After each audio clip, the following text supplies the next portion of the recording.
ಅಯ್ಯ ಬಿಡ್ರಿ, ಇದೆಲ್ಲ ನಾನೇ ಮಾಡ್ಕೋತೀನಿ. ಅರೆ ಒಂದಷ್ಟನ್ನ ನಾನೇ ಮಾಡಬೇಕು, ರೂಲ್ಸ್ ಇರೋದೇ ಹಾಗೆ. ಹೌದಾ?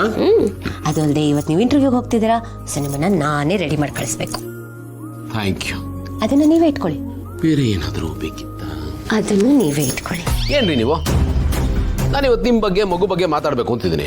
ನಿಮ್ಮಿಂದ ಏನು ಜೋಶೇ ಸಿಗ್ತಾ ಇಲ್ವಲ್ರಿ, ಏನು ಪುಷ್ಯ ಇಲ್ವಲ್ಲ.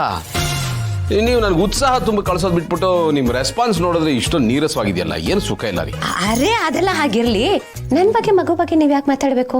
ನೀವಲ್ಲಿ ಹೋಗ್ತಿರೋದು ಬಿಸ್ನೆಸ್ ಮ್ಯಾನ್ ಗೌತಮ್ ದಿವಾನ್ ಆಗಿ, ನಿಮಗೆ ಅವಾರ್ಡ್ ಸಿಕ್ಕಿರೋದು ಬಿಸ್ನೆಸ್ ನ ಬೆಳೆಸಿರೋದಕ್ಕೆ, ಅಪ್ಪ ಆಗಿರೋದಕ್ಕಲ್ಲ. ಸೊ ನೀವಲ್ಲಿ ಹೋಗ್ಬಿಟ್ಟು ಬಿಸ್ನೆಸ್ ಪ್ರಮೋಟ್ ಮಾಡಿ, ಫ್ಯಾಮಿಲಿನಲ್ಲ.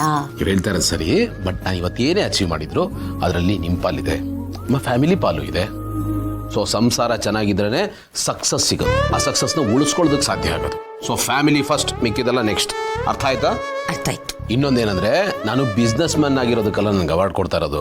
ಮತ್ತೆ ಅಷ್ಟೋ ಇಷ್ಟೋ ಸಮಾಜ ಸೇವೆ ಮಾಡಿದ್ದೀನಲ್ಲ, ಆ ಕಾರಣಕ್ಕೆ ನನಗೆ ಅವಾರ್ಡ್ ಕೊಡ್ತಾ ಇದ್ದೀನಿ. ನಾನು ಈ ಅವಾರ್ಡ್ನ ಬಹಳ ಖುಷಿಯಿಂದ ತಗೋತಾ ಇದ್ದೀನಿ. ಆ್ಯಂಡ್ ಇದರಲ್ಲಿ ನಿಮ್ಮ ಪ್ರಭಾವ ತುಂಬಾ ಕೆಲಸ ಮಾಡಿದೆ. ನೀವು ನನ್ನ ಲೈಫಿಗೆ ಬಂದ ಮೇಲೇ ನನ್ನ ಮೈಂಡ್ಸೆಟ್ ಚೇಂಜ್ ಆಗಿತ್ತು, ಆ್ಯಂಡ್ ಲೈಫ್ನ ಪ್ರಪಂಚನ ನೋಡೋ ರೀತಿ ಬದಲಾಗಿತ್ತು. ಒಂದಷ್ಟು ವಿಷಯಗಳಲ್ಲಿ ತಾವು ನನ್ನ ಗುರುಗಳು. ಗೌತಮ್ ಅವರೇ ಏನ್ ಹೇಳ್ತಿದ್ದೀರಾ? ಇರೋ ವಿಷಯನ ಹೇಳ್ತಾ ಇದ್ದೀನಿ. ನೋಡಿ, ನೀವು ನನಗೂ ಟೀಚರ್, ನಿಮ್ಮಿಂದ ತುಂಬ ಕಲ್ತಿದ್ದೀನಿ, ತುಂಬ ವಿಷಯಗಳನ್ನ ಅಳವಡಿಸ್ಕೊಂಡಿದ್ದೀನಿ. ಆ ಕಾರಣಕ್ಕೇನೆ ನನಗೆ ಅವಾರ್ಡ್ ಸಿಕ್ಕಿರೋದು. ಸೊ ನಾನು ಈ ಬಗ್ಗೆ ಮಾತಾಡಲೇಬೇಕಲ್ಲ, ನಿಮಗೆ ಕ್ರೆಡಿಟ್ ಕೊಡಲೇಬೇಕು, ಅದು ನನ್ನ ಡ್ಯೂಟಿ. ಏನಿಲ್ಲ, ನಿಮಗೆ ಅವಾರ್ಡ್ ಸಿಕ್ಕಿರೋದು ನಿಮ್ಮ ಒಳ್ಳೆತನಕ್ಕೆ, ನಿಮ್ಮ ಶ್ರಮಕ್ಕೆ. ನೀವು ಸುಮ್ಮನೆ ನನಗೆ ಕ್ರೆಡಿಟ್ ಕೊಟ್ಟು ಓವರ್ ಆಗೆಲ್ಲ ಆಡ್ಬೇಡಿ. ಓವರ್ ಎಲ್ಲ ಏನೂ ಇಲ್ಲ, ಪ್ರೀತಿಲಿ ಎಲ್ಲನೂ ಕಡಿಮೆನೆ. ಸರಿ ಆಯ್ತಾಯ್ತು, ನೀವೇನು ಹೊರಡಿ.